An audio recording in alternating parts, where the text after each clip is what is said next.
They were not made of ordinary stuff. I was not this animal that the press had made me out to be. I was sure they were going to kill us, really. They were nice kids to me. I want to talk to the governor. They committed every crime there is in the book. It was one of the worst crime sprees in Richmond history, and one of its greatest mysteries. It all began right here. The Briley brothers grew up in this house. They had a solid family, hard-working parents. James Briley, the father, worked at the School Street concrete block factory. He was a nice enough man. The mother, Bertha, worked most of her life at the grill at Virginia Union University. Ms. Briley is one of the sweetest ladies you'd ever want to meet. The couple had 3 sons, Linwood, the oldest, then James, and Anthony, the baby. I talked with their father off camera recently. He said Linwood was practically a genius, and he can't point to anything that could have caused their behavior. And you could tell he was just shocked by what he was finding out. The boy's wildness drove the mother out of the house. They were separated when all this was going on. I can't imagine the devastation to her. The father locked his bedroom door from the inside.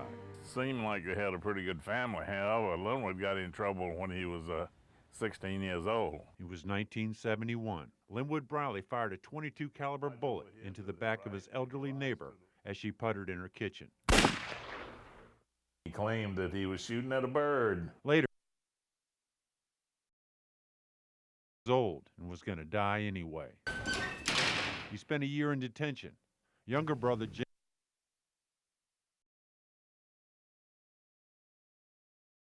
On the clothes. and they sprayed the paneling in the den. Started that on fire.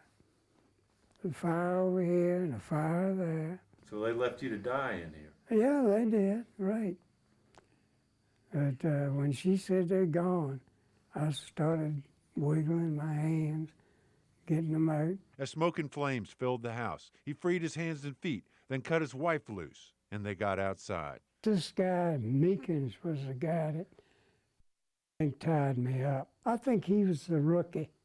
He didn't know too much about what was going on. 9 days later, on March 21st, the Brileys broke into the home of Michael McDuffie, robbed and murdered him. Outside of her home, then shot her to death. Linwood Crushed a young boy's head with a cinder block because he looked at their car.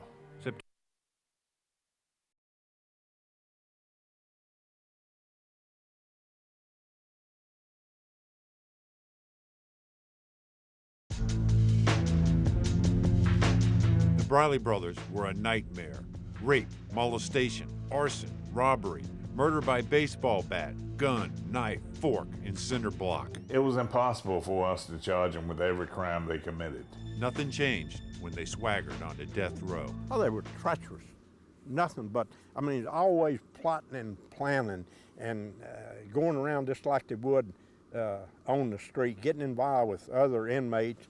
They wanted to be the ringleaders.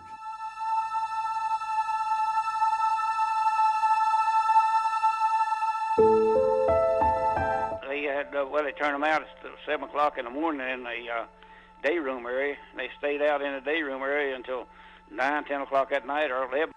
A series of ACLU lawsuits puts an end to the round-the-clock lockdown on death row. I come from the old school. Death row inmates, in my opinion, should be locked up around the clock, not out in the pod area till 11 o'clock at night. In late '83, a female friend of James Briley gets caught trying to pass him a loaded .38 revolver. She winds up in prison. There's word of a big escape plan. Guards could feel trouble brewing. And so I went to the warden and I said, warden, need to lock these men up. So he agreed, locked them up for 2 weeks. Then the director told us we had to let them back out in cell blocks. So I told the warden, I said, don't do that.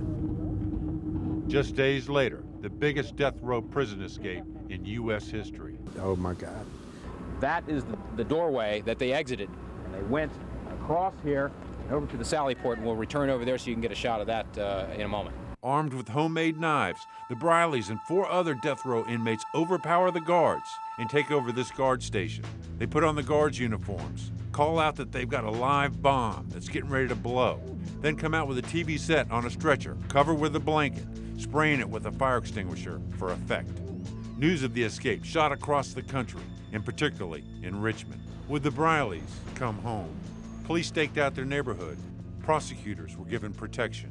The neighbors across the street put up a sign that Von Schuck lives over there with an arrow pointing to our house. The manhunt was intense. The other escapees were caught within days. But it took almost 3 weeks and the help of phone records to track the Brileys to their uncle's garage in Philadelphia.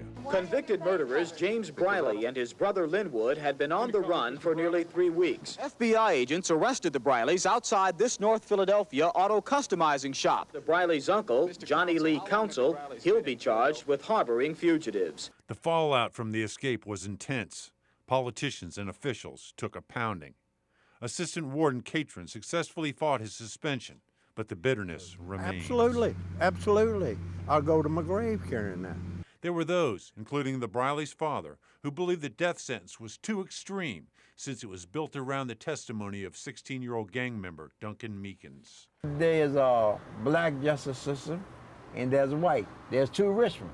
There's a white Richmond and a black Richmond. It wasn't no justice, man. But when the gang was caught, the Brileys had bloody evidence and the belongings of the victims.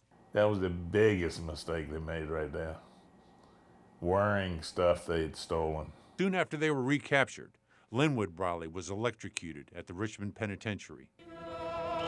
Linwood Briley was placed in the execution chamber at 11 o'clock, and he was pronounced dead by the attending physician at 11:05.